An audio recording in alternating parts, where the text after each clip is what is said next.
చెప్తున్నాడైనా April 19న తూర్పుగోదావరి జిల్లాలో జరిగింది. దాన్ని మొత్తం ఎపిసోడ్ అంతా అక్కడి నుంచి వచ్చింది. సత్యనారాయణ జనసేన నేత చేసేయడానికి మొత్తం అంతా తిప్పి నా మీద పెట్టడానికి వాళ్ళ తమ్ముడిని కప్పిపించుకోవడానికి చేశారు. ఈ 3 సెక్టర్లో కూడా మీరు ఆన్ ద రికార్డ్ తీయండి.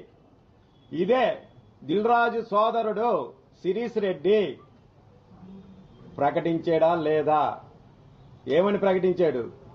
చాలా మంది డిస్ట్రిబ్యూటర్లు కొద్దిగా వ్యతిరేకిస్తే అందరూ ఆశ్చర్యపోయారు కూడా.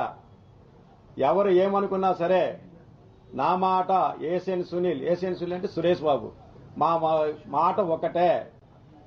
ఎవరు ఏమైనా పోయినా జూన్ 1 నుంచి థియేటర్లు బంద్ అని ప్రకటించింది ఆ వ్యక్తి శిరీష్ రెడ్డి.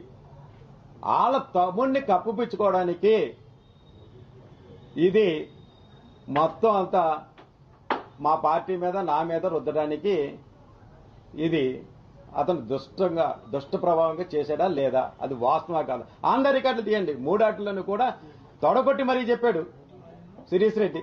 ఎట్టి పరిస్థితుల్లో 3 సెక్టార్లో ఈ 3 సెక్టార్ మీటింగ్ లో కూడా 1వ తారీఖు నుంచి బంద్ చేస్తున్నాను. అది నిజం కాదా? ఇదంతా ఒక ఎత్తు. మీకు ముఖ్యమైన విషయం మీకు చెప్తున్నాను.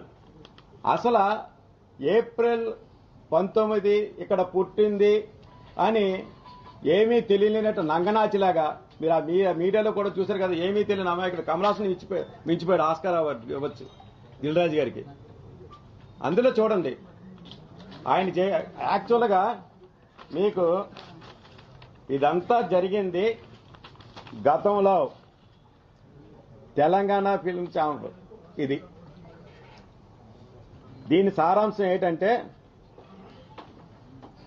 21 మే 2024 ఇందులో మీరు ఈ రోజు అనగా 21 మే 2024 ఈ కింది పేర్కొన్న సభ్యులు మీటింగ్ లో పాల్గొని ఉన్నారు. మొట్టమొదటి పేరు ఎవరు? శిరీష్ రెడ్డి గారు. ఎవరు శిరీష్ రెడ్డి గారు అంటే దిల్లిరాజు తమ్ముడు. దిల్లిరాజు తమ్ముడు. ఇతను తప్పించడానికే నా మీద పెట్టాడు. చూసుకోండి, ఇది దిల్రాజు తమ్ముడు. తర్వాత రెండో వ్యక్తి ఎవరు? సునీల్, ఏషియన్ ఫిలిమ్స్ సునీల్ గారు. ఈయనెవరో సునీల్ గారు అంటే ఏషియన్ ఫిలిమ్స్ సునీల్ అంటే సురేష్ బాబు ఇద్దరు పార్ట్నర్స్.